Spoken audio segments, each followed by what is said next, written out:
இந்த நவீன காலத்தில் கூட பெரும்பாலும் காலை நேரம் ஒரு போராட்டமாக தாங்க இருக்குது. குழந்தையா இருக்கும்போது எங்கள் அப்பா அம்மா காலையில் சீக்கிரமாக எந்திரிங்கன்னு அடிக்கடி சொல்லிகிட்டே இருப்பாங்க.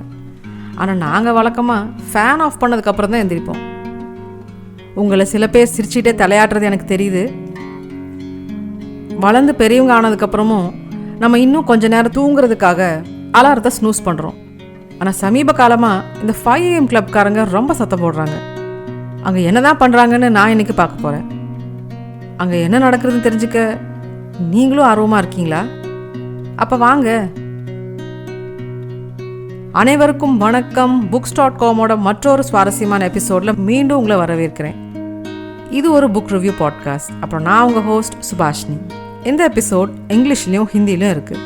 விருப்பப்படுறவங்க அதையும் கேட்டு ரசிங்க. ராபின் சர்மா எழுதிய தி 5 AM கிளப் அதிகமாக பேசப்பட்ட படிக்கப்பட்ட புத்தகம் மட்டும் இல்லை, அதிகமாக ரிவ்யூ பண்ணப்பட்ட புத்தகமும் கூட. அதனால இன்னைக்கு நான் அதை ரிவ்யூ பண்ண போகிறதில்ல. இந்த புத்தகத்தில் வாழ்க்கையை மாற்றக்கூடிய பல கருத்துகளும் நிறைய ஐடியாஸும் நிறைஞ்சிருக்கிறதுனால அதிலிருந்து சில துணுக்குகளை மட்டும் 3 எபிசோட்ஸாக பிரித்து உங்களுக்கு சொல்ல போகிறேன். பாட்காஸ்ட்டை முழுசாக கேளுங்க, அப்போ தான் உங்களுக்கு பயனுள்ளதாக இருக்கும். புத்தகத்தை ஆழமாக ஆராயறதுக்கு முன்னாடி அதோட ஆசிரியரை பற்றி ஒரு சில வார்த்தைகள். நம்மள பல பேருக்கு ராபின் சர்மா சர்வதேச அளவில் பாராட்டப்படுற ஒரு கெனடியன் எழுத்தாளர்னு தெரியும். அவர் 12 புத்தகங்களை வெளியிட்டிருக்காருன்னு தெரியும். ஆனால் அதுக்கு முன்னாடி சர்மா தன்னோட 25வது வயசில் மன அழுத்த மேலாண்மை, அதாவது ஸ்ட்ரெஸ் மேனேஜ்மெண்ட்காகவும் ஆன்மீகத்தை பின்தொடர்றதுக்காகவும் தனது லிட்டிகேஷன் லாயர் கரியரை விட்டுட்டார். அவர் இப்போ உலகின் மிக வெற்றிகரமான இருக்கிற மக்களால் பாராட்டப்படுறார். இன்னும் சொல்லப்போனால் டாப் 5 லீடர்ஷிப் எலிட் பர்ஃபார்மன்ஸ் எக்ஸ்பர்ட்ஸில் ஒருத்தராக கருதப்படுறார்.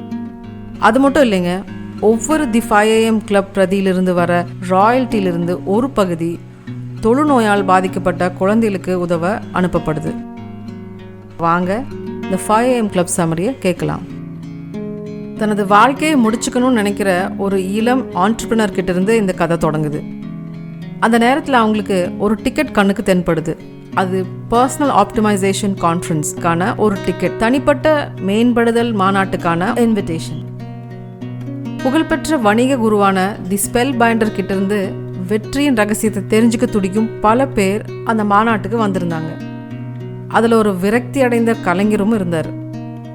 வெளித்தோற்றத்தில் ரொம்ப ஏழையாக வீடு வாசலே இல்லாத ஒரு வயசானவரும் இருந்தார். இந்த ஆண்டர்பிரினர் சக்ஸஸ்ஃபுல்லாக இருந்தாலும் அவங்க வாழ்க்கையில் பல சிக்கல்கள் இருந்தது. அதிலிருந்து புத்துயிர் பெறதுக்காக அங்கே வந்திருந்தாங்க. அந்த கலைஞர் லட்சியவாதி தான், ஆனால் இதுவரைக்கும் அவருக்கு எந்த வெற்றியுமே கிடைக்கல. அவரோட படைப்பாற்றலுக்கு இன்னும் கொஞ்சம் எனர்ஜி சேர்த்துக்கிறதுக்காக வந்திருக்காரு. அந்த ஏழை முதியவர் அறிவாளியாக இருக்கிறது மர்மமாக இருக்குது. அவர் வார்த்தைகளில் ஜீவன் இருந்தது. அவர் தனது அறிவை மற்றவங்களோட பகிர்ந்துக்க நினைக்கிறாரு. கொஞ்ச நேரத்திலே நமக்கு அந்த வீடு இல்லாத ஒரு பேர் ரைலினும் அவர் உண்மையில் ஏழை இல்லை, மிகப்பெரிய பில்லியனர்னு தெரிய வருது. அவர் வெற்றி அடைஞ்சதுக்கு காரணம் ஸ்பெல் பைண்டரோட போதனைகளை பின்பற்றியது தான் அவர் சொல்கிறாரு. பணம் மட்டும் எல்லாம் இல்லை, இது தனக்கு அடிக்கடி ஞாபகப்படுத்திக்கிறதுக்காகவே ஒரு ஏழையா வீடு இல்லாதவர் போல உடை அணிஞ்சுக்கிறத மிஸ்டர் ரெய்லி பழக்கமாக வச்சிருக்கிறாரு. ஸ்பெல் பைண்டர் தனக்கு உலகத்திலேயே மிக சிறந்த ஒரு மார்னிங் ருட்டீனை சொல்லி தந்திருக்காருன்னு சொல்கிறாரு. இப்போ அந்த கலைஞரும் ஆண்டர்பிரினரும் அதை தெரிஞ்சுக்க ஆர்வமாக இருக்காங்க.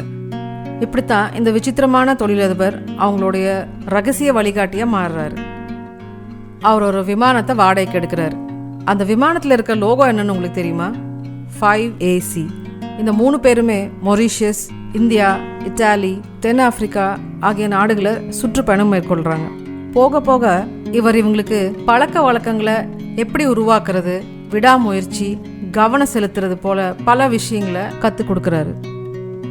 இந்த புத்தகத்தோட மைய கருத்து உங்கள் நாளை காலையில் 5 மணிலிருந்து தொடங்குறதா. நம்ம இந்தியர்களுக்கு இது புதுசு ஒன்றும் இல்லை. காலகாலமாக நம்ம முன்னோர்கள் பிரம்ம முகூர்த்தத்தில் எழுந்திருக்க சொன்ன பழமையான பழக்கத்தை தான் இவர் புது தட்டில் வச்சு நம்மளுக்கே பரிமாறுறாரு. இதை சுவாரஸ்யமாக்குறது அவர் கொடுக்குற விஞ்ஞானபூர்வமான ஆதாரங்கள் தான். இதில் சொல்லப்பட்ட நியூரோ சயின்டிஃபிக் சப்போர்ட் பற்றின பகுதிகள் நம்மளை பிரமிக்க வைக்குது.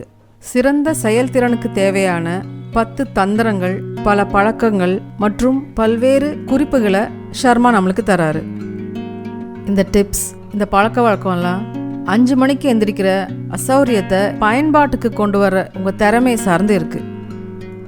அவர் நம்ம பிரெயின் எப்படி செயல்படுதுங்கிற சயின்ஸை ஆராய்ஞ்சு நம்மளுக்கு விளக்குறாரு. அது மட்டும் இல்லை, இதை நீங்கள் தெரிஞ்சுக்கிட்டீங்கன்னா மற்றவங்கள விட நீங்கள் சீக்கிரமாக எந்திரிக்கிறதுக்கு அது எப்படி உதவும்னு சொல்கிறாரு.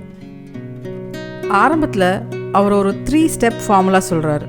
முதல் ஸ்டெப் ட்ரிகர், அதாவது இந்த ஸ்மார்ட் வாட்சஸ், ஸ்மார்ட் ஃபோன்ஸோட உதவி இல்லாமல் காலையில் சீக்கிரமாக எந்திரிக்கிறது. நம்ம பாட்டி வீட்டிலலாம் பார்த்துருப்போம் இல்லையா, பழங்காலத்து அலாரம் கிளாக், இந்த மண்டை மேலே கொண்ட வச்ச மாதிரி. அந்த கிளாக்ல அலாரம் செட் பண்ணி சீக்கிரம் எந்திரிக்க பழகுங்க. ட்ரிகருங்கிறது ஒரு புது ஹேபிட்டை ஆரம்பிக்கிறதுக்கான குறிப்பு. ஒரு பழக்கத்தை ஆரம்பிச்சிட்டிங்கன்னா அதுக்கு அடுத்த ஸ்டெப் ரிச்சுவல், சடங்கு. நம்ம காலையில் 5 மணிக்கு எழுந்திருக்கும்போது அப்போ இருக்க அமைதியும் தனிமையும் நம்மளோட பிரெயின் வேவ்ஸை தூண்டுது. அது பீட்டாலிருந்து ஆல்ஃபாக்கும் தீட்டாவுக்கும் மாறுது. இந்த நேரத்தில் தான் பகுத்தறிவு சிந்தனைகளை கையாளுற மூளையின் முன்புறணி, அதாவது ப்ரீஃப்ரான்டல் கார்டெக்ஸ்னு சொல்லப்படுற பகுதி வீக்காக இருக்குமா. மூளையின் இந்த பகுதி நம்மளோட ஒவ்வொரு செயல்பாடை பற்றி கவலைப்படுறதும் கேள்வி கேட்குற பகுதின்னு சொல்லப்படுது. இது தன்னோட செயல்பாடுகளை இந்த நேரத்தில் தற்காலிகமாக நிறுத்தி வச்சுட்டு எந்த கூச்சலும் குழப்பம் போடாமல் அமைதியாக இருக்குமா. எப்பெல்லாம் நம்மளுடைய பகுத்தறிவு, மன அழுத்தம், கவலைப்படுற தன்மை பலவீனமாக இருக்கோ, நம்ம இயல்பாகவே ஒரு நீரோட நிலையில் நுழையிறோம். இதை தான் ராபின் ஷர்மா ஸ்டேட் ஆஃப் ஃப்ளோன்னு சொல்கிறாரு. நம்ம ஃபுல் எனர்ஜியோட ஃபோக்கஸ்டாக இருப்போம்.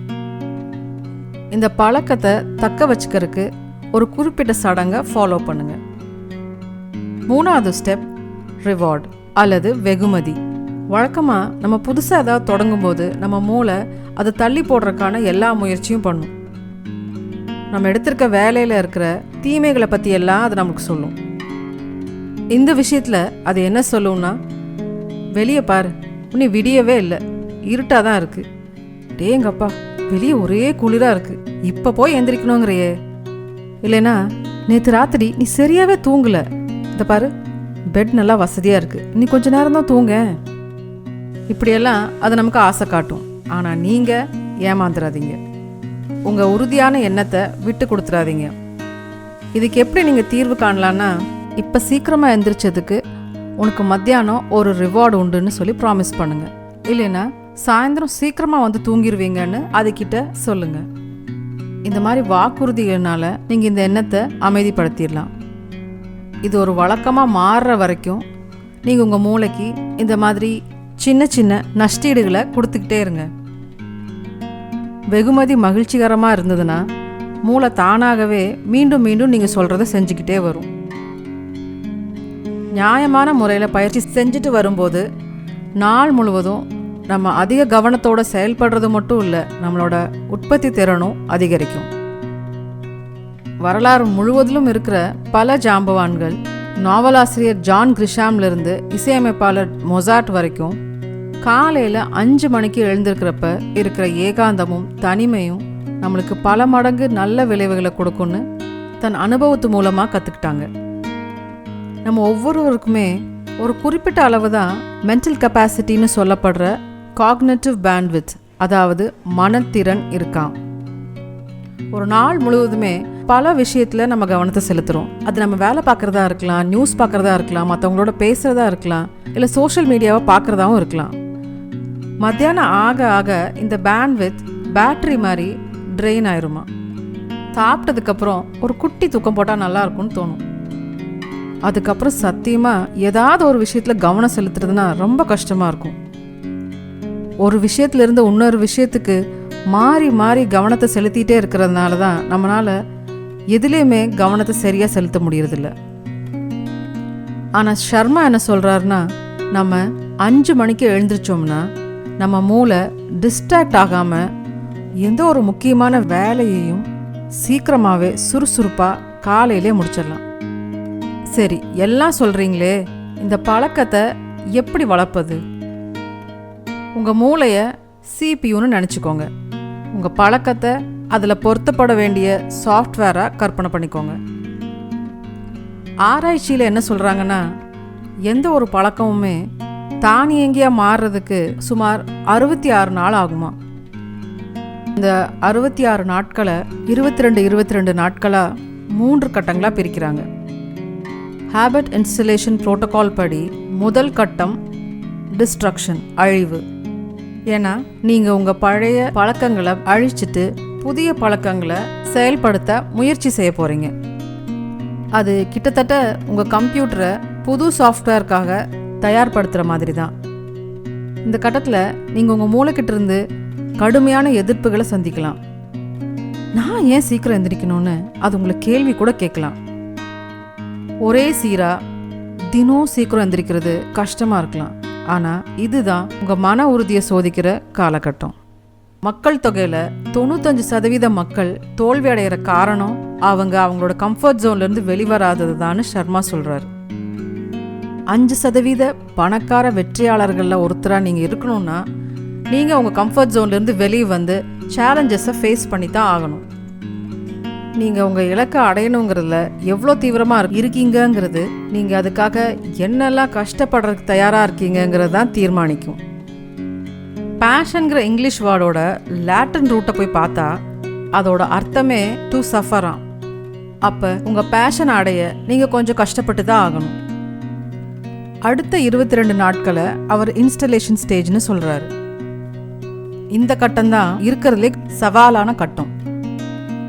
இந்த கட்டத்தில் தான் அந்த புது பழக்கத்தை நம்ம வாழ்க்கையின் ஒரு அங்கமாக மாற்ற போகிறோம். இந்த புது பழக்கம் நம்ம வாழ்க்கையில் என்ன தாக்கத்தை ஏற்படுத்த போகுது, நம்மளோட பழைய பழக்க வழக்கங்களை இது எப்படி பாதிக்க போகுதுன்னு பார்க்க போகிறோம். ஒரு புது மாற்றத்தை சந்திக்கும் போது பயம் வர்றது சகஜம்தான். இது எல்லாத்துக்கும் நடக்கிறது தான்னு சர்மா சொல்கிறாரு. அதனால கவலைப்படாதீங்க. கடைசி கட்டத்துக்கு வந்துட்டோம். அதுதான் இன்டகிரேஷன், ஒருங்கிணைப்பு. ஒருங்கிணைப்புனா இப்போ நம்ம பழக்கம் மெதுவாக தானியங்கியாக மாறிட்டு வருது. இனி நீங்கள் காலையில் சீக்கிரமாக எந்திரிக்கிறதுக்கு கஷ்டப்பட்டு பிளான் போட்டு எந்திரிக்க மாட்டீங்க. அது தானாகவே இயல்பாக நடக்கும். அது உங்கள் வாழ்க்கையில் மூச்சு வாங்குற மாதிரி, நடக்கிற மாதிரி, ப்ரஷ் பண்ணுற மாதிரி ஒரு தினசரி நிகழ்வாக மாறிடுச்சு.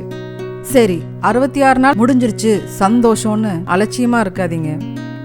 நீங்கள் ஒரு பழக்கத்தை தான் நடைமுறைக்கு கொண்டு வந்திருக்கீங்க. உங்கள் வாழ்க்கையில் பல நல்ல மாற்றங்கள் வரணும்னா இந்த மாதிரி ஒவ்வொரு பழக்கங்களையும் நீங்கள் இன்ஸ்டால் பண்ணிக்கிட்டே இருக்கணும். மறுபடியும் நீங்கள் அந்த ஸ்டேஜ் 1க்கு போக வேண்டியது இருக்கும். மறுபடியும் அந்த அன்கம்ஃபர்டபுள் ஜோனுக்குள்ளே போக வேண்டியது இருக்கும்.